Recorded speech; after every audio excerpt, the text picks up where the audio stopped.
une question à Julien. C'est, bon, quand on mobilise 35 milliards pour faire ça, pour faire le revenu universel, première phrase, etc., ça veut dire qu'il ne reste plus rien à mobiliser pour faire de la réduction de temps de travail en parallèle, puisque il faut quand même aussi là, compenser partiellement pour les entreprises, etc., pour que ce soit socialement acceptable.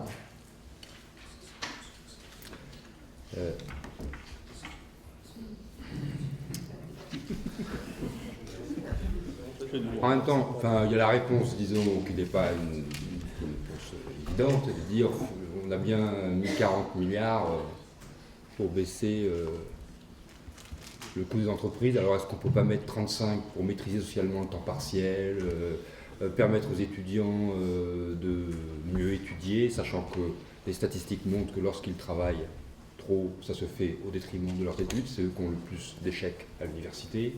Est-ce qu'on ne peut pas mettre 1,4 de PIB pour soulager 10 millions de ménages? Voilà, c'est un peu moins que ce qu'on a fait pour les entreprises lors du dernier quinquennat. Alors il y a toujours un débat, on peut toujours dire que ces milliards devraient être utilisés autrement. Bon, je veux dire, mais enfin ça se discute. Je peux pas, comment dire, te dire, Guillaume, que ils auraient été inutiles s'ils avaient été utilisés ailleurs. Mais ils ont leur utilité là où ils sont placés, en tout cas, je considère, dans cette première étape du revenu universel. Ensuite, il y aura, je dirais que c'est une première étape, il y a une réflexion qui est menée sur le moyen de financer ce revenu universel de manière cohérente, juste, notamment sur la fiscalité du patrimoine. Donc, ce qui est prévu, alors je reviens au programme de Benoît Hamon, parce que c'est... Mais ce que j'avais indiqué dans mon petit ouvrage, c'est que, on le sait, le stock de patrimoine est très inégalement réparti, hein, et que donc il y a que la taxe foncière est régressive, et que l'ISF est un gruyère qui est au fond un symbole, mais dont le rendement fiscal est quand même faible, puisque c'est 5 milliards d'euros. Et que donc il y avait une réflexion à avoir pour refondre l'ensemble de la fiscalité sur le stock de patrimoine, créer un impôt unique, progressif sur le patrimoine, un impôt unique, progressif sur le patrimoine, duquel on pourra à la fois récupérer ce qu'on avait de la taxe foncière pour le donner aux collectivités locales, pour pas qu'elles aient de manque à gagner, à l'État pour compenser le manque à gagner de la suppression de l'ISF, et du supplément pour financer le revenu universel. Ça veut dire quoi, de prendre sur le stock de patrimoine? Ça veut dire de prendre sur une forme de rente figée pour le mettre dans un revenu universel, c'est-à-dire plutôt la mobilité sociale qui favorise. Franchement, je trouve que ça tient la route. Ce type va nous ruiner. 35 milliards. Non, pour de vrai, en fait, il se trouve que Dominique Ménat, qui travaille pour Benoît Hamon, m'a demandé de réfléchir à la mesure temps de travail du candidat et essentiellement à son financement. Et donc on a travaillé à plusieurs et on s'est, dans ce qui est proposé, on n'a pas besoin des 35 milliards de Julien. Donc c'est la bonne nouvelle. C'est débrouillé autrement. Mais je ne comptais pas t'en donner. Et en plus, il ne comptait pas nous en donner, donc on avait un peu la pression. Il y a plusieurs façons de faire, hein, mais dans ce qu'on a proposé là, c'était façon loi Robien. Et la loi Robien, ça finance la réduction du temps de travail par des baisses de charges, de cotisations. Je dis charges parce que c'est ceux qui vont les avoir en moins, ils pensent comme ça. Mais c'est important, donc en fait, on ne mobilise pas de CICE pour financer, de réorientation du CICE pour financer la mesure. On est vraiment dans un scénario façon loi Robien, qui était loi centriste de droite à l'époque, hein, il n'y a pas de révolution derrière non plus. Et donc un écrêtement des cotisations patronales qui fait que ça ne coûte rien aux entreprises. Et voilà comment on finance la chose. Donc les deux peuvent se faire macroéconomiquement en même temps. Mais en revanche, peut-être pour rebondir sur très rapidement sur tout à l'heure l'espèce de conflit qu'il y aurait, de conflit de frères sur la question, c'est exact qu'il y a ça. En revanche, il y a une question de timing qui est pas la même. C'est-à-dire que si on réfléchit sur le plan en général, sans agenda politique, c'est plus facile de mélanger les deux, de les mixer, de réfléchir ensemble. Il faut le faire, en demeurant. Il faut le faire parce que ça donne des cadres pour plus tard. En agenda politique, il y a des choses qu'on peut faire plus rapidement que d'autres. Aujourd'hui, la réduction du temps de travail, même si il y a un moment donné où elle était plus très populaire, mais on va dire que c'est pas le saut dans l'inconnu, et donc on peut en parler de manière plus constructive. Une fois de plus, ce qu'on peut proposer a été voté par la droite en 96, donc on n'est pas en train de demander aux gens d'aller dans un inconnu absolu. Donc, dans une première étape, en tout cas, trop arrimer les deux, c'est mettre l'agenda de la première partie de la réduction du temps de travail sur l'agenda plus long, parce qu'il faut convaincre les Français que non, le revenu universel, même dans sa première étape, ne va pas ruiner la France, quoi. Et donc, la dernière chose, c'est, et ça concerne la transition, le revenu de base et la transition énergétique, c'est deux sujets de société majeurs, beaucoup plus que la réduction du temps de travail, qui finalement est presque pas une tradition, mais une tradition par à-coup. Là, c'est deux sujets de renversement de société majeure. Et pour les penser convenablement, il ne faut pas avoir la pression sociale qu'on a aujourd'hui. On est dans un pays, dans un État où à 6,6 millions de chômeurs et autant de pauvres, on ne peut plus débattre sereinement des choses importantes. Et c'est très important parce que si on en débat mal de ces choses-là, on aura soit du greenwashing, côté du n'importe quoi, côté transition énergétique, ou alors on peut très bien avoir, si ça se goupille mal, un revenu de base, version très libérale. Donc pour bien envisager ces choses-là, il ne faut pas que les démagogues aient la prime, en fait. Or, la pression sociale aujourd'hui donne d'une certaine manière la prime aux démagogues. Donc il faut rapidement baisser le chômage, avoir l'impression que ça repart pour pouvoir réfléchir plus sereinement à ces deux enjeux décisifs. Bon, on va regarder ça dans le détail, mais enfin, la loi Robien, c'était hyper cher par emploi créé en termes d'argent public mobilisé, beaucoup plus cher que les lois Robien. Enfin, bon, il faudra voir. Il y avait une question qui nous vient là à laquelle vous pouvez sans doute répondre. Que pensez-vous des expérimentations de la loi sur les territoires zéro chômeur? Vous avez sûrement un avis au MNCP là-dessus? De la télé 40. Oui. Alors pour être très franc avec vous, non, je ne sais pas trop. Le problème de ces politiques-là, encore une fois, ça va faire un petit peu écho à ce que j'avais introduit tout à l'heure, c'est le manque de globalité des solutions. Je m'explique. Aujourd'hui, le problème du chômage et de la précarité doit être pris de manière holistique, c'est-à-dire et en plaçant au centre de la problématique l'individu, d'un point de vue social, accompagnement, etc. Les projets territoires, zéro chômeur, ne s'accompagnent pas de politiques d'accompagnement suffisantes.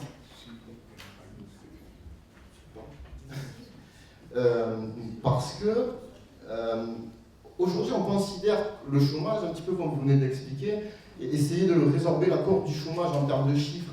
On va chercher à contourner, à proposer de l'emploi pour diminuer du chiffre. Alors c'est très important. Je ne suis pas en train de dire que c'est des politiques vaines.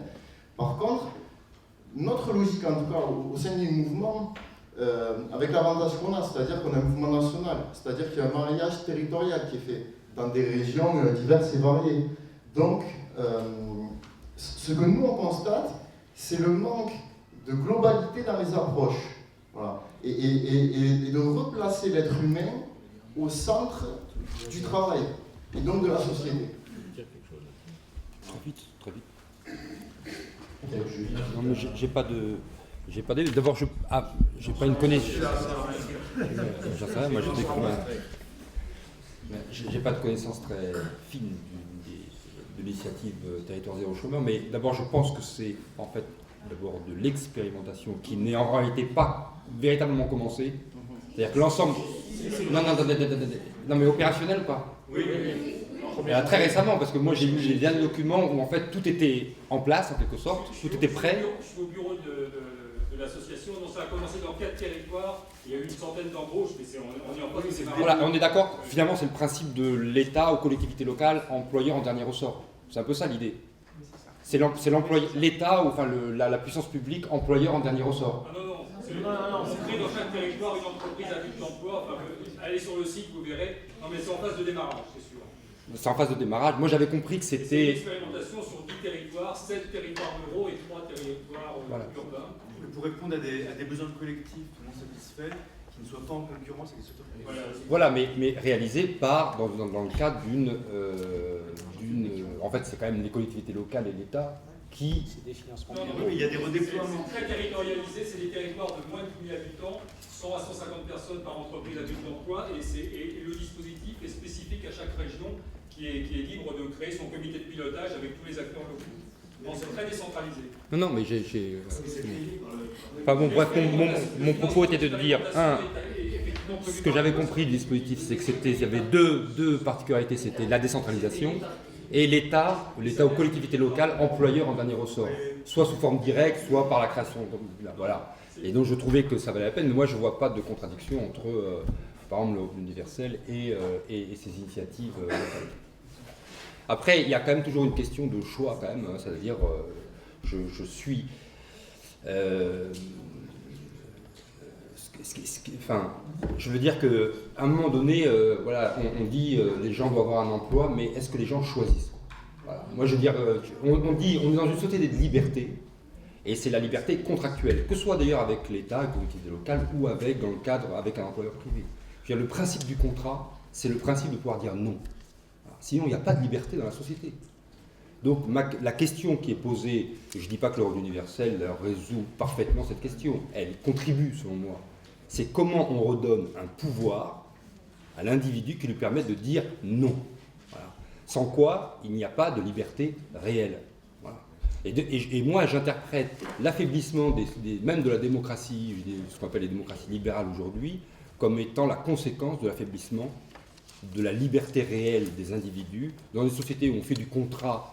Là, j'ai un des piliers de l'ordre social public, quand on a retiré à des millions de gens la possibilité de dire non, tout simplement, à une offre de contrat, qui est la première des libertés. Oui, il y a des problèmes que pose potentiellement ce type d'approche, mais alors, on a essayé dans le cadre de la loi de le limiter, c'est la question du voir-faire, d'obliger tous les chômeurs à prendre un emploi, etc. Bernard Arnault voulait rajouter quelque chose. Juste pour ajouter un élément, en fait, c'est que toutes les initiatives qui sont prises type territoire zéro chômeur, elles doivent être aussi faites avec des choses qui existent déjà. Ça ne sert à rien de superposer des éléments. Quand je dis ça, en fait, je pense notamment au CDL, comité de liaison, qui existe au niveau départemental ou au niveau régional, avec une belle région, et au niveau national, des instances où logiquement, il y a un temps d'échange pour améliorer la qualité du service public de l'emploi, pour l'emploi entre guillemets. Donc le mouvement aussi va chercher à travailler la complémentarité des mesures qui existent pour ne pas rajouter à la réflexion et à l'analyse des choses compliquées en fait à comprendre, à analyser. Et donc pour nous, au sein de nos maisons de chômeurs, c'est de les expliquer en fait, concrètement. Donc du coup, c'est important de penser aussi global dans ce sens-là, c'est-à-dire ne pas superposer, etc. Parce que ça crée de la confusion. Et in fine, ça crée de la confusion pour le public le plus fragile, les chômeurs et les précaires.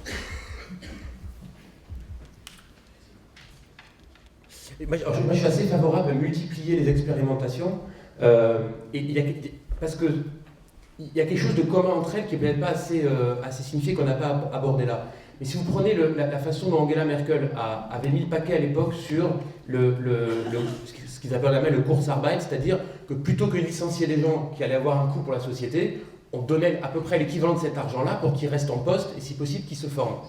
Cette logique-là, c'est exactement la même que dans les territoires zéro chômeur, c'est-à-dire en fait, plutôt que l'argent soit dépensé sur de l'inactivité, comment est-ce qu'on peut le réactiver vers de l'activité? Quand on dit, par exemple, sur un financement type Robien, c'est comment est-ce que, pareil, on remet dans le circuit de l'argent qui aurait été dépensé en allocation, mais pas seulement, etc. Et donc, il y a une autre préférence qui a été faite et qui est tacite dans le contrat social, c'est finalement qu'il y a une forme de préférence à la dépense pour accompagner l'inactivité. Et que quand on trouve des mesures innovantes, nouvelles, enfin, pour certaines innovantes, pour d'autres traditionnelles, mais qu'on a un peu oubliées, on peut dire il faut mesurer la quantité d'argent qui est dépensée pour accompagner, et tant mieux dans la plupart des cas, pour accompagner l'inactivité. C'est des montants colossaux. Et finalement, par une forme d'habitude ou de paresse intellectuelle, il faut sans arrêt aller challenger cet argent-là, puis dire mais qu'est-ce qu'on pourrait faire de mieux en le mettant sur l'activité.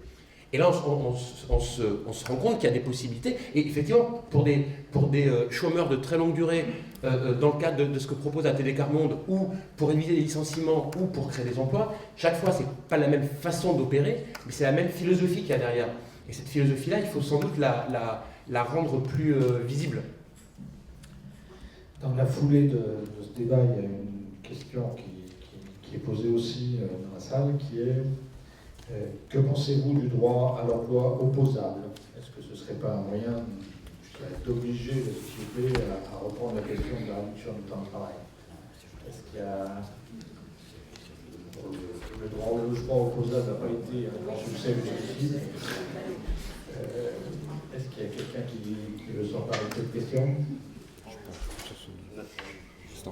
Juste un élément en fait qui n'est pas très prégnant dans ce type-là d'approche, c'est la vie du chômeur et la vie du précaire. Je pense qu'il faut écouter la vie et prendre en compte les avis des personnes. Voilà, c'était juste un élément qui me semble important de resituer. La vie et la considération de la personne qui est au chômage ou en situation de précarité. Oui. Il n'y a pas de chômage en RDA ou en Union soviétique, non, ça posait d'autres problèmes. Moi, je pense qu'il faut en finir avec le monopole de l'emploi comme modalité de l'inclusion sociale. Voilà. C'est-à-dire qu'aujourd'hui, qu'est-ce qui est inclus dans la société? Le fait d'avoir un emploi. CDI, stable, à temps plein. C'est l'élément intégrateur unique. C'est ça le problème. C'est pas qu'il existe. Moi, je ne suis pas pour la disparition du salariat. Je ne pense pas que le salariat va disparaître. Ce que je ne comprends pas, c'est pourquoi on continue à faire de lui, et lui seul, le seul intégrateur social. Alors là, dans la mesure où on a, on va dire, une raréfaction relative du travail, de l'emploi plutôt, voilà. Et donc je pense que plutôt que de faire de créer un droit opposable, je pense qu'on aurait intérêt à dire un individu, il s'intègre, il se sent inclus dans la société par son emploi, mais aussi éventuellement par d'autres modalités que son emploi. Et justement, je pense qu'il y a il y a un impensé dans la diminution de ton travail. C'est quand on ne travaille pas, qu'est-ce qu'on fait? On est en loisir. Donc on a un problème, et donc on a même été créé un secrétariat d'État, un ministère du loisir. C'est-à-dire que le loisir, c'est quoi finalement? À mon avis, c'est un joli mot pour dire en réalité consommation. Et donc, non mais... Oui, du temps libre. Oui, mais je veux dire que dans le salariat tel qu'il existe, et je veux dire quand on fait de l'économie, et quand Alternative économique fait de l'économie, on distingue deux temps, le temps du travail, et quand ce n'est pas du temps de travail, on appelle ça le loisir. Et c'est encore la référence. Dans la comptabilité nationale, un retraité est un... Voilà. Or, ce sont, paraît-il, ceux qui s'engagent le plus, parce que justement, ils ont une garantie de revenus, normalement, et du temps. Et donc, qu'est-ce qu'ils font? Ils vont dans les associations.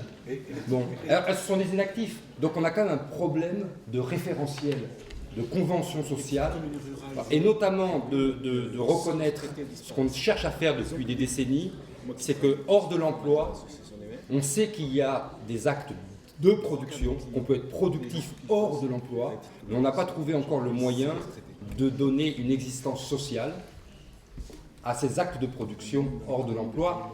J'ajoute que le rôle universel essaye de faire cela, en fond d'octroyer une sorte de validation sociale pour l'ensemble des actes effectués productifs hors de l'emploi. Le revenu universel est assez passionnant parce que ce qu'il y a derrière, c'est qu'il crée quasiment un droit opposable au non-emploi en fait. Et là, je vous recommande un petit livre qui vient de sortir qui s'appelle Contre le travail. C'est la traduction française, en italien il s'appelle Le Travail. C'est de 1905, de 1923 pardon. Donc mais il vient d'être traduit et il dit qui ne travaille pas ne mange pas.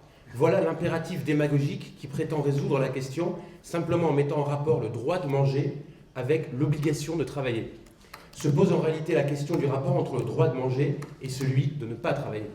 Et le revenu de base pose des fondements de ça. À un moment donné, j'ai le droit de manger et de ne pas travailler, pas parce que je suis un feignant, mais parce que peut-être que la façon dont on me propose de travailler dans le cadre d'un emploi salarié de cette sorte-là ne me va pas. Mais en restant chez moi, étudiant, entre période de travail ou retraité, je peux travailler. Qu'est-ce que c'est d'autre que éduquer les enfants, faire un potager, partager l'intelligence, aller faire de la prévention pour telle ou telle chose? C'est une forme de travail qui, momentanément, ne se met pas dans un emploi, et a fortiori dans un emploi de type salarié. Mais c'est du travail. Simplement, si la priorité, c'est uniquement de manger, on ne peut même pas aller faire ce type de travaux-là, parce que ça passe en un besoin suivant, le premier étant de manger. Donc le droit de pouvoir manger sans travailler, et quand on dit manger, c'est écrit en 1923 avec la brutalité de l'époque, mais c'est manger et avoir comme métaphore de toute la dignité qu'on peut avoir pour choisir ce qu'on fait. Et donc oui, ça je trouve c'est quelque chose qu'il faut aussi réfléchir. Refuser un emploi, c'est dur que la 6 millions de chômeurs. Donc en liaison avec ces questions, ça a commencé à être abordé Julien. Il y a une question qui est venue de la salle sur le thème comment on voit l'impact du numérique sur le temps, l'organisation du travail, la transformation du travail lui-même. Je suppose que vous avez tous réfléchi beaucoup à cette question. Comme c'est moi? Non, mais là, je vais être. C'est Guillaume qui devrait répondre à une question pareille. Je crois qu'en fait, il n'y a pas de consensus sur ce que sera l'impact quantitativement sur le travail de l'emploi de la révolution numérique. Il y a, on va dire, ceux qui pensent qu'en réalité, on rentre dans une ère de très faible productivité, de faible croissance structurellement. Alors, voilà, Gordon, donc on va vers une. C'est l'hypothèse de la stagflation. Voilà, et finalement, les 30 Glorieuses ont été finalement une parenthèse exceptionnelle. Et les sociétés occidentales vont retrouver le rythme de croissance, le rythme qu'elles avaient avant les 30 Glorieuses, tout au long du XXe siècle. Bon. Il y a ceux qui pensent, vous voyez, il y a plusieurs, ceux qui pensent que le processus de destruction créatrice va fonctionner à nouveau et qu'on va créer plus d'emplois, qu'on en a détruit, enfin, on connaît ça par cœur, etc. D'autres qui, au contraire, pensent que cette fois-ci, ce raisonnement ne va pas pouvoir s'appliquer comme on avait l'habitude de le faire, pour plein de raisons. Il y a plusieurs arguments. Il y a celui de dire que déjà la division internationale du travail n'est pas la même, c'est-à-dire qu'il y a des nouveaux pays producteurs qui n'existaient pas avant et que donc les robots, on n'est pas sûr, ou l'entretien des robots ou des logiciels, on n'est pas sûr que ce soit fait en France, parce que maintenant il y a l'Inde, il y a l'Indonésie, il y a le Brésil, il y a la Chine, qui sont des puissances de production. Voilà. Donc je dirais qu'il n'y a pas de... Il me semble, je parle presque sous le contrôle de Guillaume, il n'y a pas de consensus. Voilà. Il y a ceux qui sont plutôt optimistes d'un point de vue quantitatif et ceux qui sont pessimistes. D'un point de vue qualitatif, là par contre, il y a un peu plus de consensus sur le fait qu'il pourrait y avoir une polarisation des emplois. C'est-à-dire comme une sorte qu'on voit apparaître déjà aux États-Unis, un peu moins, pas encore en France, où en fait il y a une augmentation des emplois très très qualifiés, avec eux un pouvoir de négociation très fort, des très hautes rémunérations très bien protégées, et une augmentation très forte des emplois très peu qualifiés. Ils vont accompagner les robots, quoi, en quelque sorte, si on peut dire. Et il va y avoir une opération de destruction, par contre massive, sur le travail, l'emploi des classes moyennes, dans l'industrie et dans les services. Ce qui est évidemment la nouveauté dans le service. Voilà, je crois que j'étais équilibré. Thierry Salomon, vous voulez revenir sur cette question? Oui, moi je voudrais vraiment que sur cette thématique du numérique, qu'il y ait vraiment un regard croisé avec la transition énergétique. Parce que je suis extrêmement inquiet de voir maintenant arriver même des pratiques qui sont des pratiques individuelles, qui commencent à se banaliser, qui ne sont pas du tout réfléchies en termes énergétiques. Je vais prendre simplement un exemple. Vous avez peut-être, la plupart d'entre vous, peut-être une adresse Gmail. C'est pratique, c'est Google, etc. Ça fonctionne très bien, etc. Quand vous avez une adresse Gmail, ça veut dire qu'à ce moment-là, tous vos messages, puis vous le laissez, vous les stockez, etc., sans aucun problème. C'est une facilité absolument extraordinaire. Et tous vos messages sont stockés en permanence sur des serveurs. Et des serveurs à l'autre bout de la planète.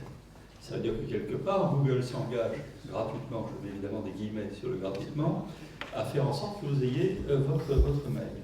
Mais si on regarde les deux possibilités, soit j'ai mes messages sur mon ordinateur qui est éteint, et donc le stockage ne coûte rien, et de l'autre côté, tous mes milliers de messages sont sur les serveurs qui sont distribués sur toute la planète, et qui sont sur les serveurs des data centers qui doivent être hyper sécurisés, c'est-à-dire que quelque part, tout est doublonné, triplé, etc., etc., on a des différences de consommation d'énergie qui peuvent aller de 1 à 100 ou de 1 à 1000. Personne ne s'en préoccupe. Tout le monde, par exemple, renvoie des chaînes de mails extraordinaires, et donc finalement, on renvoie une information d'une ligne, parce qu'on a répondu, on a fait un replay à 200 personnes, en envoyant une ligne d'information, alors que tout est stocké derrière, et sur le plan de la consommation d'énergie, c'est absolument une catastrophe. On envisage de l'ordre de 100 milliards de kilowattheures en consommation de data centers dans les années à venir au niveau européen. 100 milliards de térawattheures, c'est le cinquième, pour simplifier, le cinquième de la consommation électrique française, tout secteur confondu. Là-dessus, on est tous responsables. Et on est en plus dans quelque chose qui n'est pas visible. C'est pas de la consommation. On jette un papier gras, ok, c'est visible. La lumière, quand on sort, tout le monde va éteindre la lumière quand on sort d'une porte. Personne ne s'intéresse à ces problématiques-là. Et on annonce, par exemple, à peu près 1 million d'écrans vidéo partout, en quelque sorte, pour la publicité. C'est en gros un réacteur nucléaire qui ne sera pas effacé de la transition énergétique. Là-dessus, il y a vraiment quelque chose qui est à faire. Est-ce que, pour revenir au temps de travail, on est plus ou en moins, en ce qui concerne notamment le partage du travail, c'est pas si évident que ça. Je pense qu'il faut le regarder à chaque fois. Et dans une analyse, c'est ça qui est intéressant, une analyse de cycle de vie, c'est-à-dire qu'il va regarder tout. Imaginons par exemple quelqu'un qui, tous les jours, se déplace de l'Est parisien à l'Ouest. C'est ce qui se passe aujourd'hui, il va à la Défense, il travaille à la Défense. Qu'est-ce qui se passe? Il travaille tout seul à la Défense la plupart du temps devant un ordinateur qui lui-même est connecté à l'autre bout de la planète. C'est ridicule, on est sur quelque chose de ridicule. Il pourrait travailler chez lui, mais s'il travaille chez lui, c'est quand même des ordinateurs qui travaillent. Voilà. Donc il faut avoir ces visions globales, et il faut multiplier à mon avis pour avoir une réponse claire, des analyses de cycle de vie, des analyses globales qui nous permettront de découvrir, on le voit à chaque fois qu'on le fait, moi je le fais dans le domaine du bâtiment, c'est des fois absolument éclairant, où on a l'impression qu'on fait quelque chose, mais en réalité on a perdu ailleurs, et il faut arriver à quantifier tous ces exemples-là et ces modèles pour définir ensuite véritablement des chemins politiques et des inflexions vers une société à venir plus écologique et moins consommateur de matières premières. Je crois que la révolution numérique ne pose pas simplement des problèmes énergétiques, d'ailleurs, elle pose aussi des problèmes compliqués en termes de matières premières. Hein. Oui, tout à fait. Mais vous vouliez revenir là-dessus? Juste un élément par rapport justement à cette révolution numérique, du point de vue du MLCP, encore une fois, ne pas oublier les conséquences, donc les enjeux et les éléments à prévoir au niveau de la dématérialisation.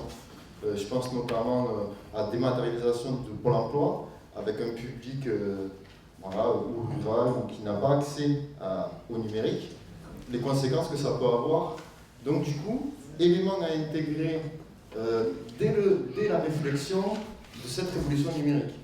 Voilà, c'était juste pour rappeler ça. Les gains de productivité qu'on fait aboutissent à des situations un peu ubuesques, notamment. Ah oui, pardon. Tu as exposé un panorama mesuré, et c'est tout à fait exact que l'ensemble de ces positions-là existent. Moi, honnêtement, ça va être une boucherie. Hein. Il faut voir les intérêts de ceux qui, en partie les intérêts de ceux qui, des techno-optimistes, etc. Globalement, dans ces cas-là, moi j'ai un peu tendance à faire confiance à ceux qui préparent la technologie et qui ne sont pas forcément dans le camp de ce qu'on attend. Vous écoutez encore Elon Musk il y a quelques temps, il disait non mais en fait ça va être une boucherie pour de vrai. Il dit est-ce que vous pensez vraiment qu'il y a 3,5 millions de personnes qui conduisent quelque chose aux États-Unis? Il dit je ne sais pas si c'est 4 ou 7 ans, il n'y en aura plus. Bon, il le sait, c'est quand même la personne du monde qui met le plus de milliards pour le préparer avec les filières achetées par Uber. Ça va pour de vrai être une boucherie.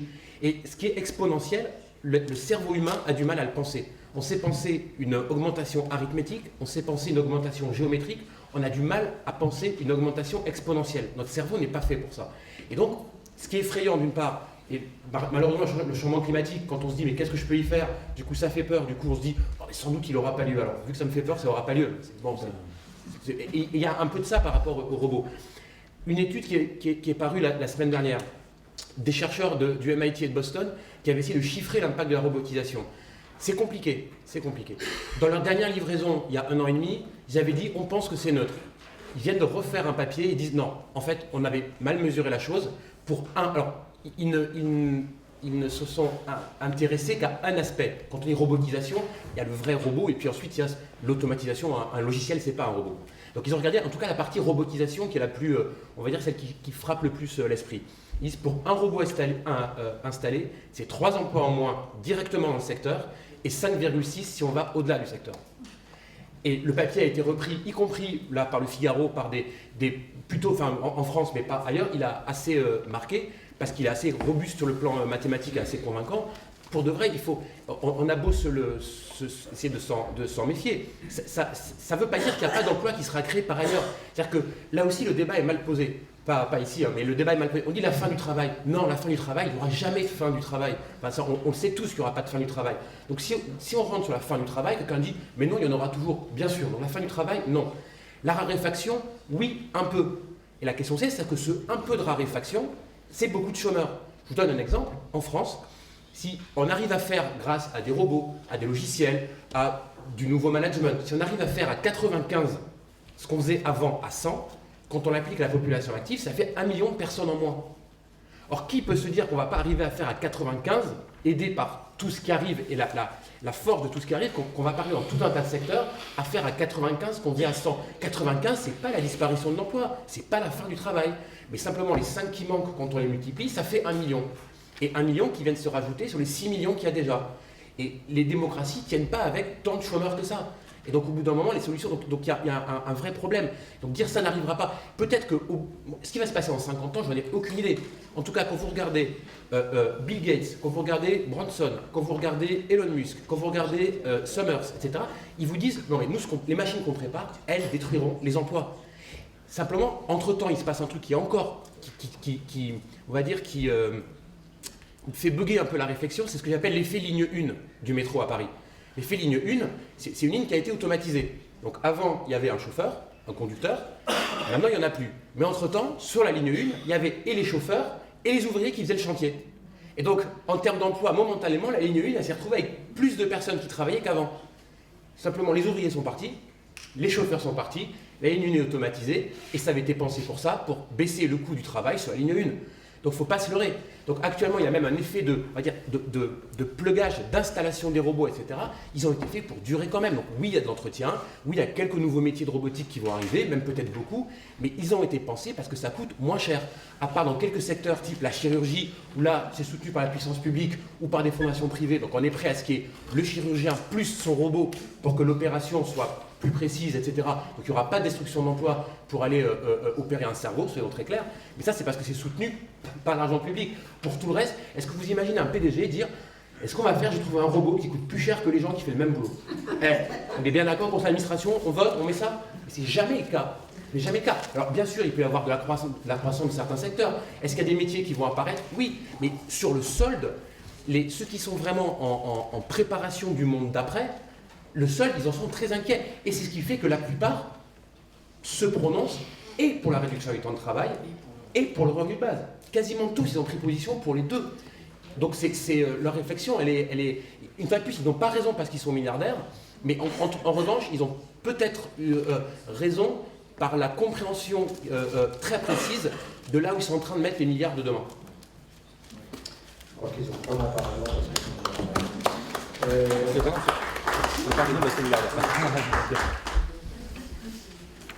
boucheries, il y en a eu beaucoup dans le passé déjà, enfin, dans l'agriculture, dans le textile, etc. Pardon ? Charbonnage. Les charbonnages, etc. Sauf que l'industrie absorbe Il y aura de la boucherie, à commencer par mon boulot, mon secteur d'activité qui devrait disparaître d'ici pas très longtemps, celui de la presse écrite. Mais pour autant, penser qu'il y ait une raison quelconque que ça ait comme conséquence mécanique, indépendamment de toutes les décisions politiques, sociales, etc., qu'on puisse prendre une raréfaction de l'emploi en général, je n'y crois pas plus aujourd'hui qu'hier. Il y a des tas de gens très intelligents qui se sont trompés sur cette question. Vous pouvez lire un petit bouquin de Keynes, la lettre à ses petits-enfants dans les années 30, où il prévoyait des tas de choses extraordinaires pour l'an 2000, où plus personne ne bosserait parce qu'il n'y aurait plus jamais besoin de bosser. Il y aurait eu tellement de gains de productivité entre-temps que ce serait formidable. Ça ne s'est pas passé du tout comme ça. Keynes était un mec très intelligent, très malin, etc., qui a dit plein de choses très justes, mais il n'était peut-être pas milliardaire, mais il s'est trompé aussi là-dessus. Bon, mais je pense que c'est effectivement des questions très, très compliquées, et on va essayer d'avancer sur d'autres questions. Je ne sais pas si elles sont plus simples.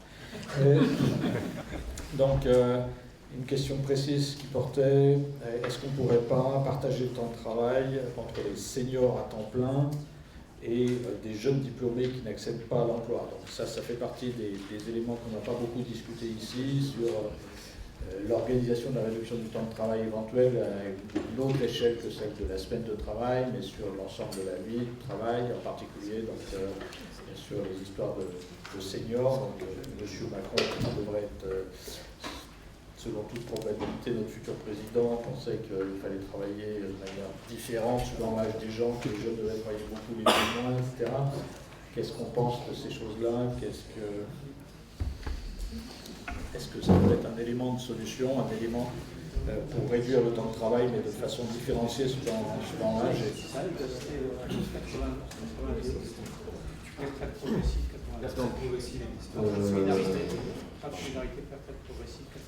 Oui, puis c'était une mesure de Hollande aussi. Donc par rapport à cette question je vais utiliser, je vais essayer d'employer mon vocabulaire. La requalification, comment dire, le fait de répartir le travail entre, par exemple, les seniors et les jeunes, bon, la réflexion est ouverte. Il ne faudrait pas tomber ensuite dans une mesure qui dirait tout simplement, voilà, vous avez tel âge, vous êtes tel senior, donc vous êtes obligé de partager avec un jeune. Je pense qu'il faut être plus dans la co-construction, donc plutôt essayer d'envisager d'autres formes d'aide qui auraient donc pour conclusion, in fine, la répartition du temps de travail. Après, au sein du mouvement, c'est une réflexion qu'on est en train de construire en ce moment. Donc du coup, notre positionnement, voilà, il est en cours de réflexion. Voilà, pour le moment, les éléments que moi je peux apporter à être... Voilà, cette vigilance à ne pas tomber dans de la mesure obligatoire et définitive. C'est contraire à nos valeurs et à ce qu'on essaye de proposer. Si je peux me permettre, c'est moi qui ai posé la question. Dans ma question, il n'y a aucune volonté d'imposer quoi que ce soit. C'est de faire le constat aujourd'hui que les entreprises ne veulent plus des seniors et que les jeunes diplômés ne peuvent pas accéder à l'emploi. Donc, est-ce qu'il ne serait pas plus intelligent que la puissance publique, au lieu de financer le chômage, finance un partage du travail significatif à 50-50 entre des gens dont on ne veut plus et qui ont envie de faire autre chose, et des jeunes qui ont besoin d'accéder à l'emploi. Il ne s'agit pas du tout de mettre ça de façon systématique et d'imposer quoi que ce soit à qui que ce soit. Sauf qu'aujourd'hui, il y a une problématique évidente dans les entreprises des seniors et des jeunes, on nous le rabâche à longueur de temps. Donc, il faut, je pense, avoir une action ciblée sur toute population qui, voilà, parce que le problème est assez baisse quand même. Alors effectivement, je suis complètement d'accord avec vous. Effectivement, on est matraqué et effectivement, il y a un problème et des problématiques autour de l'emploi des seniors et de l'emploi des jeunes en particulier. Donc tout à fait, après, ça passera Voilà, par de l'échange et de la négociation, donc avec des entreprises, et donc du coup, tout est à construire, voilà, c'est exactement ça en fait. D'où pourquoi on est encore en termes par rapport au mouvement, en termes de réflexion, parce que on est d'accord sur un constat, donc à nous d'essayer de proposer quelque chose. Et désolé si j'ai mal interprété. C'est juste que j'ai le sentiment que ce n'est pas une mesure compliquée à concevoir et à mettre en place. Et c'est ça qui n'arrive pas à comprendre. Ça ne me paraît pas fondamentalement compliqué. Julien, les éléments de Oui, en génération, c'est toujours la même chose. Les jeux de génération, charge fiscale, charge sociale. Oui, voilà, ça n'a pas marché. C'est exactement ça en fait. Il ne s'agit pas de faire du contrat de génération. Exactement, tout à fait. De compenser des choses de façon intelligente. Et ça, on est incapable de. On a des gens qui sont incapables de. Mais la question, c'est je ne sais pas si c'est ce que les entreprises veulent, quoi. Parce que pour l'instant, c'est un peu l'échec total du contrat de génération de François Hollande. Alors, sans doute, il y a moyen de le faire différemment, de le financer différemment, mais une entreprise ne se dit pas, allez, il y a quelqu'un qui a 35 ans de métier, je vais le remplacer par un petit jeune qui arrive. Fût-il bien. C'est le senior qui à 53 ans, à 55 ans se rend compte que moi j'ai envie de faire autre chose et qui pourrait avoir accès à ce dispositif. C'est pas l'entreprise qui dit, bah, maintenant vous... Ah oui. Non, c'est ça, la démarche. Alors on va me dire ça intéresse personne, mais ça intéresse personne parce que ça n'existe pas. Mais le jour où ça existera, vous verrez. Moi le premier, aujourd'hui à 53 ans, après avoir travaillé 31 ans, j'ai envie de faire autre chose. Et à côté de ça, il y a des bacs de 5 qui n'arrivent même pas à avoir des stages. Enfin, c'est totalement absurde. Totalement absurde.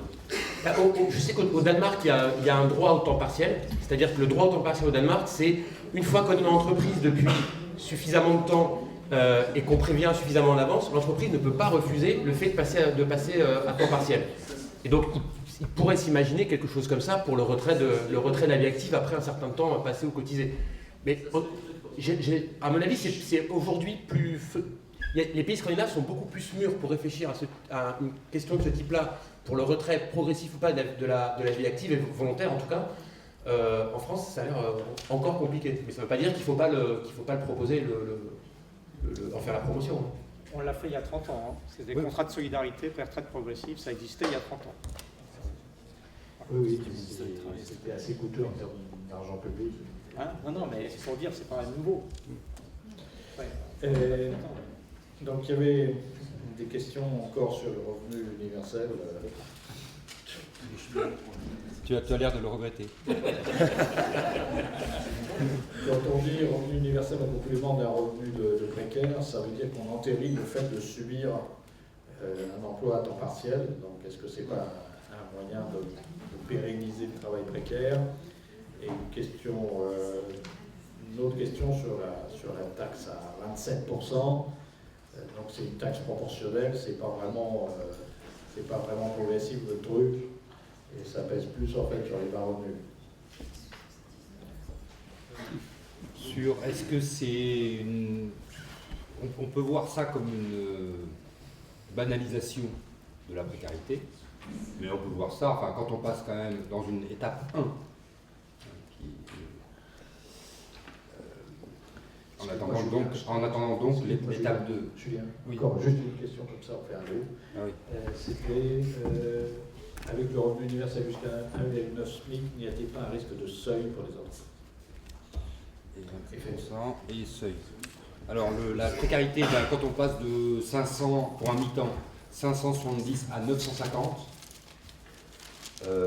moi je considère que ça sécurise, ça ne précarise pas. Donc est-ce que c'est encore une fois, moi je reprends l'expression d'André Gorz qui disait qu'on devrait faire du travail à temps partiel, du précaire, pour renverser la figure et le sécuriser en fait. Parce que finalement, au fond, que quelqu'un fasse le choix de travailler à temps partiel, à mi-temps ou à 70%, c'est une manière volontaire de baisser le temps de travail, et tout en le maîtrisant socialement. C'est ça qu'on cherche à faire. Donc on ne cherche pas à banaliser la précarité, on cherche à redonner un pouvoir de négociation, et j'allais dire un pouvoir de contrôle sur sa vie, c'est-à-dire sur ses choix. Donc cette première étape, je ne dis pas qu'elle permet de rétablir tout ça, mais, mais elle va dans ce sens, clairement. Parce que entre 570 € par mois et 950, c'est quand même considérable. C'est-à-dire voilà. Non, mais je dis pas que... Non, mais pour quelqu'un qui est à mi-temps, je veux dire, c'est un gain de 400 € pour quelqu'un qui gagne 570. Donc je dis pas que c'est le solde de tout compte. Je dis que c'est quand même un changement. Voilà. Je fais référence à l'étude de l'OFCE qui vient de sortir sur la proposition de REE que nous proposons et qui est en ligne sur le site de l'OFCE. Ils ont utilisé un outil de simulation qui s'appelle INES, qui est développé par Adresse et l'INSEE. Quels sont les résultats là, de leur simulation exactement sur la proposition qui est faite, hein. Le premier décile de revenus, donc les 10% des ménages les plus modestes, leur niveau de vie, parce que c'est en niveau de vie, par unité de consommation, bref, niveau de vie, va augmenter de 38%. Le premier décile, le niveau de vie va augmenter de 38%. Le second décile, de 13%. Le troisième décile, de 9%. Ça veut dire que sur les 30% des ménages, 30%, c'est pas 5%, c'est 30% des ménages qui sont les plus modestes, ça fait respectivement augmenter le niveau de vie de 38, 13 et 9. C'est quand même pas, je veux dire, c'est pas anecdotique. Sur le taux de pauvreté, défini à 60% du salaire médian, le taux de pauvreté était en 2008 de 8,5% en France, et il est aujourd'hui, de mémoire, 13,4%. Selon la simulation de l'OFCE, avec le revenu universel étape 1, le taux de pauvreté serait ramené à son niveau avant la crise financière de 2008, c'est-à-dire à 8%. Donc on passerait de 13,5 à 8% de taux de pauvreté. Je trouve que quand même pour une première étape, c'est pas mal. Mais surtout que, si vous regardez ce que ça change très concrètement, et en fait... Là, j'ai pas fini, pardon. Non, mais continue, mais après c'est juste une parenthèse pour le chiffrage. C'est qu'aujourd'hui, le SMIC, 1149 €. Donc, ça créerait le choix entre dire dans la vie, à un moment de vie, pour peut-être une des personnes d'un ménage. Mais c'est que, en fait, il n'y aurait que 170 € d'écart entre un mi-temps, post-mesure, et un plein temps aujourd'hui. Honnêtement, il y a des endroits où ça crée un arbitrage, réellement, parce qu'aller travailler, ça coûte de l'argent, faire garder des enfants, ça coûte de l'argent. Et pour 170 € l'arbitrage entre un plein temps et un mi-temps, dans certaines situations, ça peut réellement créer une vraie liberté de baisser son temps de travail. En fait, c'est 370 parce que quelqu'un au SMIC bénéficie aussi du revenu universel. Mais évidemment, sa contribution est plus importante parce qu'il n'est pas à mi-temps, il est à plein temps, il a plus de revenus et donc son gain est de 200 €. Donc ça fait un écart de 300. C'est par rapport à aujourd'hui. Ah oui, par rapport à aujourd'hui. Sur les 27%, c'était pas progressif. Non, ce n'est pas progressif. Ça fonctionne, pour vous dire, ça fonctionne pour tout le monde. Ça, je veux vous dire, par exemple, y compris, je ne sais pas, vous êtes bénéficiaire de l'allocation adulte handicapé. Hein, eh bien, vous êtes éligible aussi, comme les autres, au revenu universel. Simplement, on rentrera dans la base ressources le montant de l'allocation, qui est, je crois, de 800, je sais plus de mémoire, peut-être 810 €.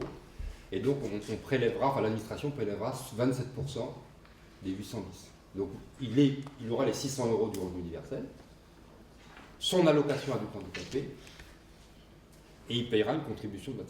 Sur un modèle que je crois il me semble, qui fait société, qui est que tout le monde doit contribuer à l'effort collectif, tout le monde est bénéficiaire du revenu universel, tout le monde contribue, même modestement, parce que si on a des faibles revenus, 27% de faibles revenus, ça fera une contribution très modeste. Et je pense que c'est mieux que de dire la moitié de la population ne paye pas d'impôt sur le revenu, et le reste de la population va payer des dispositifs pour ceux qui ne payent pas d'impôt. Ça divise tout le monde et ça ne fait pas société. Moi, je préfère une société où tout le monde paye, participe à l'effort collectif à la mesure de ses moyens, et tout le monde est bénéficiaire du revenu universel. Voilà. Il me semble que ça fait... Bon. Sur l'effet de seuil, en réalité, il n'y en a pas, puisque comme c'est 27%, c'est linéaire. Quelqu'un, par exemple, qui est à 1,8 SMIC, en fait, quand vous allez calculer sa contribution 27%, il a toujours les 600 € du revenu universel. Mais sa contribution à 27% va en fait égaliser c'est un peu plus complexe que ça, mais les 6 en gros. Donc en fait, plus mon revenu s'élève et plus mon solde diminue jusqu'à arriver à 0, à 1,9 SMIC. Donc en fait, il n'y a pas de seuil, en fait ça fait comme une... C'est linéaire, comme une droite. Quoi, en fait. Celui qui est à 2 sera... En fait, c'est un peu... Mais bon, je peux rentrer dans le détail parce qu'il se trouve que si vous faites le calcul, par exemple, à 1,9 SMIC de 1800 brut, en fait, si vous faites 27% de 1800, ça fait plus de 600. Évidemment. Et donc on se dit, bah là, il est perdant, puisqu'on lui a donné 600, mais on lui reprend, je ne sais plus combien, ça doit faire... Combien ? 756. Et dans ce cas-là, comment peut-il être gagnant alors qu'on lui a donné 600, on lui reprend 756 ? C'est qu'en fait, ça se substitue à l'IR, à l'impôt sur le revenu qu'il aurait payé. Et quand vous faites le calcul, il payait plus d'impôt sur le revenu que les 156 de différence. Et donc, je trouve, voilà, il va gagner, ça va être peu parce qu'il est proche du plafond. Par contre, le calcul ne s'applique pas au-delà de 1,9 SMIC. Je précise. Ok. Voilà, donc pas d'effet de seuil. D'accord. Donc, avant de passer à une question un peu finale, il y avait donc 2 éléments pour Thierry Salomon. Donc, on demandait les 7 millions d'habitants, c'était sur quelle période, en plus, donc en France, c'était sur quelle période de temps. Et une question annexe qui était comment prévenir les risques liés aux pertes d'emploi nécessaires à la transition énergétique. Alors, sur la première question, pardon. Sur la première question, c'est 2050, hein, donc c'est dans 35 ans, mais on a été d'ailleurs assez surpris dans les projections INSEE de voir des modifications sur 3, 4, 5 ans, de scénario en scénario, des modifications assez fortes. Mais il n'y a pas que ça. Au niveau de la population, la variation du nombre de ménages est par exemple une donnée extrêmement importante. Lorsqu'on le regarde, non pas socialement, mais en termes purement de consommation d'énergie, d'avoir par exemple un nombre de divorces plus important et des enfants qui cette fois-ci ont 2 chambres d'un côté et de l'autre, etc., c'est les surfaces chauffées en plus. D'avoir la grand-mère qui est non plus dans la cellule familiale, mais maintenant dans un EHPAD très chauffé, c'est des consommations tout à fait considérables. Et donc il y a un vrai gain à travailler sur 2 choses. Sur l'intergénérationnalité, je parle purement sur un aspect complètement énergétique, hein, et non pas social, mais c'est intéressant de le regarder. Il y a un lien absolument important à regarder en termes d'intergénérationnalité et de flexibilité du bâtiment. Le cas très typique, c'est la maison familiale, il y a 3 enfants, et puis les parents se retrouvent à un moment donné tout seuls et continuent à chauffer l'ensemble, pratiquement l'ensemble de la maison. Et donc lorsqu'on fait le ratio en kilowattheure par personne, c'est ça qui est important, c'est de ramener à l'usage à chaque fois. C'est pas la loi de transition, c'est les kilowattheures par mètre carré. Alors 50 kWh en énergie primaire par mètre carré. Mais si vous habitez tout seul une maison de 300 mètres carrés, évidemment, c'est pas bon. Or, c'est ça qui est important. Et donc, c'est bien des kilowattheures par personne, par usage, par kilomètre, par tonne transportée qui sont importants, revenir à ça. Il faut développer, ça rejoint peut-être l'imagination en quelque sorte sur le temps de travail, il faut développer de la flexibilité. Pourquoi on ne crée pas des maisons où à un moment donné, on ait la possibilité d'avoir une division en 2, permettant à ce moment-là à un étudiant d'arriver, d'être chauffé dans le même espace, mais en même temps d'avoir une entrée indépendante, et de faire en sorte, et finalement lorsqu'on calcule, on améliore à ce moment-là le maintien à domicile, et le gain il est considérable sur les équipements derrière au niveau de la nation, et sur la vie des gens tout simplement. Donc il y a cette réflexion-là qui me paraît importante. La deuxième question était sur les risques liés à la transition énergétique, c'est ça, et sur l'emploi. Je pense qu'on n'est pas du tout, par exemple sur certains secteurs comme le nucléaire, on n'est pas du tout face à des ruptures extrêmement brusques d'emploi, comme ça l'a été sur la fin des mines de charbon, par exemple, avec des gens quand même peu formés à ce métier-là, et avec de vraies difficultés à aller sur d'autres métiers.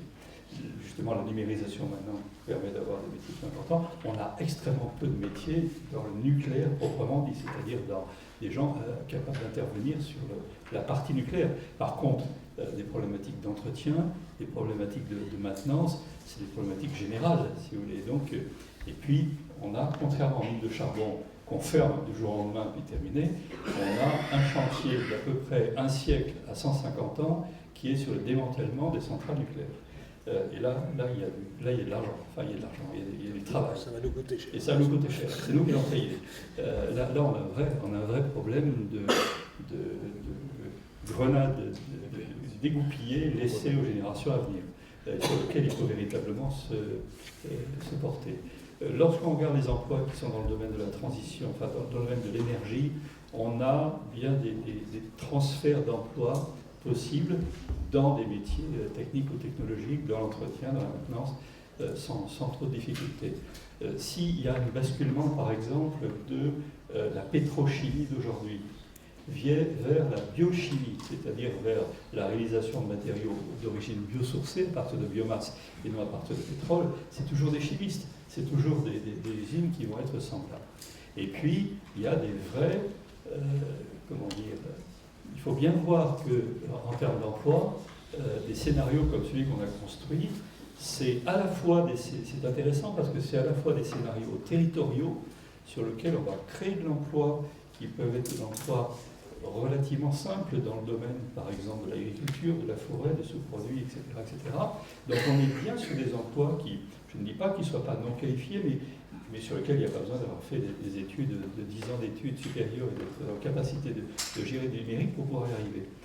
Donc ça, c'est des créations importantes d'emplois. C'est quand même aussi une meilleure qualification d'emploi. Autrement dit, aujourd'hui, un ouvrier qui est plaquiste et qui toute la journée met des plaques de plâtre et d'isolant au kilomètre, comme on le fait, c'est pas tout à fait le même emploi que de la rénovation énergétique un peu fine et un peu poussée, qui s'apparente plus à des métiers de la rénovation de magasins, par exemple. Vous voyez, c'est déjà des métiers d'intérieur avec beaucoup plus de réflexion et de travaux importants. On vient, nous, dans les bureaux dans lesquels je travaille, de faire un bâtiment de bureau ossature bois, remplissage en paille. Alors on peut se dire, tout ça, c'est la paille, c'est des trucs paysans. Non, l'ossature bois, elle est calculée à partir de machines à commande numérique qui sont au millimètre près. La paille en question, le remplissage, tout ça, il y a des métiers derrière qui sont des métiers nobles et je dirais très intéressants dans le domaine du bâtiment par rapport à ça. Puis, dernier point, je m'arrête là. On parlait des 35 milliards tout à l'heure, dont on vient de faire l'économie, si j'ai bien compris, c'est ça. On a fait une première analyse. Alors, on ne l'a pas encore complètement publié parce que là, on va le publier, on va être sûr de notre coût, qui compare les coûts globaux, les dépenses en quelque sorte, entre un scénario négawatt et un scénario tendanciel. Parce qu'on nous dit toujours, le truc c'est bien, mais ça va coûter trois fois plus cher, etc. Lorsqu'on analyse l'ensemble des secteurs liés à la transition, c'est-à-dire énergie, bâtiment, mobilité, transport, donc, et les énergies de tout type, conventionnelles et non conventionnelles et renouvelables. Eh bien, ce qui est très étonnant, c'est qu'on arrive à peu près au même résultat, à peu près au même niveau de dépenses sur les 20 ans qui viennent, 20-25 ans qui viennent. Autrement dit, l'effort qu'on met dans la transition énergétique en matière d'investissement est à peu près identique à l'effort qu'il faudra de toute façon, par exemple, faire pour repartir sur 20 ou 30 ans avec les risques qu'on connaît sur le nucléaire, par exemple, etc. Donc tout ça, alors il y a des balances, des plus, des moins, etc. Et on aboutit à peu près, on ne peut pas quand même distinguer, c'est étonnamment assez proche. Par contre, dès 2030, c'est-à-dire dès que la transition énergétique commence à s'opérer, à ce moment-là, il y a une diminution évidemment de la consommation d'énergie, au niveau de nos énergies finales, et donc des achats d'énergie qu'on fait à l'étranger. Et là, on commence à avoir une distinction. Et là, on récupère à ce moment-là, pour l'activité et éventuellement pour du partage de travail, plusieurs centaines de milliards d'euros cumulés. à l'horizon 2050. 1600 €. Vous avez un téléphone. Voilà, c'est ça. Bien, on arrive au terme de ce débat. Je vais demander à chacun un mot de conclusion. Peut-être notamment en répondant à ces questions philosophiques fondamentales qu'on a déjà abordées, mais donc pourquoi faire de l'argent le seul intégrateur social, c'est ce que propose le revenu universel, ou la question n'est-elle pas de valoriser le travail, activité humaine produisant de l'utilité sociale indépendamment des emplois. Donc si vous pouviez donner des éléments à la fois de réponse à ces questions et de conclusion à ce que vous vouliez apporter à ce débat. Donc, par rapport à la première question autour de l'argent, est-ce que c'est le seul intégrateur social? Le seul intégrateur social qui est l'argent, bien entendu qu'au sein du mouvement, nous considérons que non. Aujourd'hui, limiter l'intégration, on va plutôt parler d'insertion, c'est un peu joli, au seul vecteur argent, je pense que l'idée est à quelque chose de très archaïque. Et j'avais commencé mon intervention tout à l'heure en parlant de changement de paradigme. Aujourd'hui, les paradigmes changent et cette notion-là va évoluer. Aujourd'hui, parler d'intégration et limiter ça, ou d'insertion et limiter ça au niveau de son salaire, c'est plus d'actualité. En tout cas, ça ne sera plus d'actualité. Vraiment, les choses vont évoluer. Et au sein du mouvement, c'est quelque chose qu'on défend, bien entendu, à travers toutes nos actions, l'accueil inconditionnel, comme j'avais expliqué. Par rapport à la deuxième question qui est, excusez-moi, je pas noté. C'est sur le travail, utilité sociale. Donc voilà, tout à fait. Travail, emploi, et ne pas mesurer effectivement l'utilité sociale ou sociétale. Effectivement, c'est complètement lié. Aujourd'hui, les choses, les mentalités évoluent. Et effectivement, ne pas prendre en compte l'utilité sociale et sociétale dans sa globalité et résumer ça à emploi, c'est pareil, c'est une idée qui aujourd'hui a été dominante durant plusieurs temps, il faut le dire comme c'est. Et on voit bien que ça ne fonctionne pas. Donc c'est vraiment toutes ces notions-là de paradigme qu'il faut suivre, sans oublier ce qui pour nous est essentiel et que j'ai déjà dit, c'est vraiment l'accueil inconditionnel et la défense des droits. Voilà. Ah oui. Oui, juste un petit livre de parole. Donc oui, effectivement, le MNCP vient de publier un bouquin qui est disponible ici, Chômage, précarité, halte aux idées reçues, avec une préface de Ken Loach. Julien, un mot de conclusion. Sur les questions que... Non, je ne crois pas que... Paradoxalement, le revenu universel, c'est pas qu'une affaire que d'argent. Je l'ai dit, il y a une dimension non monétaire dans le revenu universel. D'abord celui, je le redis, je crois, de valider, d'offrir une forme de validation sociale l'ensemble des activités qui sont hors de l'emploi. Donc on dit, vous accédez quand même à la monnaie. Pour accéder à la monnaie, au revenu, eh bien, il y a une partie qui ne dépend plus de l'emploi. C'est une manière de reconnaître tout ce qu'on fait hors de l'emploi. Sans chercher justement à donner un prix à ces choses-là, parce que justement, ce sont des activités non marchandes. Et donc on ne veut pas leur donner un prix. Et en même temps, il faut leur donner une existence et une validité sociale. Et donc c'est, je crois, un moyen de donner une validité sociale à ces activités hors de l'emploi. Voilà, enfin, je ne sais pas comment conclure. Je crois que,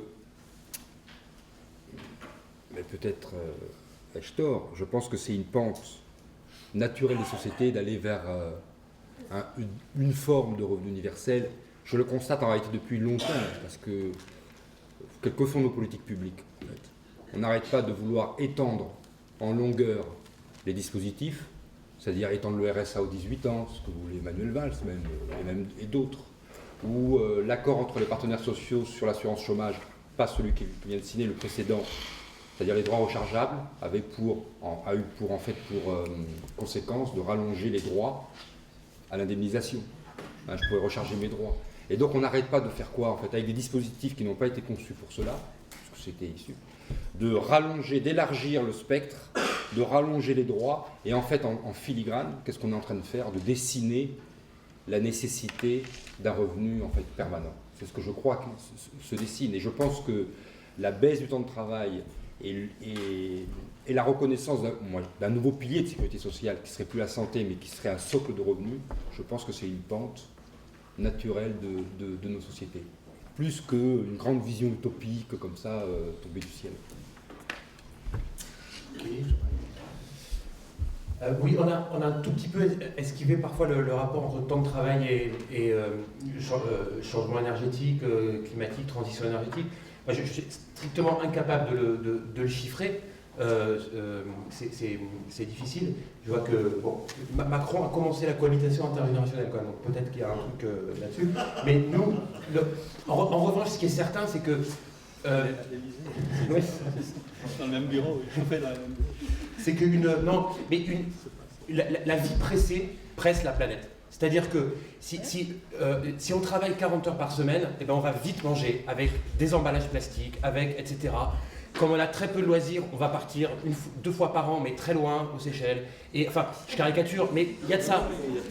C'est l'accélération des choses. Si vous regardez les vies débordées, font déborder la planète d'une certaine manière. On se fait tout livrer, donc on rajoute des kilomètres de livraison. Enfin, il y a quelque chose qui n'est pas tenable. Et à l'inverse, si on veut avoir des modes plus doux, ça demande du temps. C'est-à-dire si on ne veut pas que ces légumes viennent de l'autre bout du monde, voire même de l'autre bout de la France, qu'on veut faire un potager, ça prend du temps. Aller attendre à une AMAP, ça prend légèrement plus de temps que passer au Franprix, pour faire une référence de Bobo. Mais quand même. Mais sauf que quand on multiplie tout ça, dans le fait d'avoir du temps est une garantie de rien. Je ne suis pas capable de chiffrer. Ce qui est certain, c'est que c'est une chance, en tout cas, pour pouvoir aplanir le bilan. Et je vais juste terminer avec une petite citation. C'était pile il y a 150 ans. C'était Hippolyte Taine qui écrivait « Quand tu auras fait ton coup de fusil et gagné ton repas du soir, laisse les mercenaires battre la plaine. Quel besoin as-tu d'encombrer ton carnier et d'alourdir ta marche ?» Voilà, je crois qu'il faut laisser les mercenaires battre la plaine, mais qu'on peut être beaucoup plus sobre soi-même et commencer la marche, pas toute. Thierry ? Il y a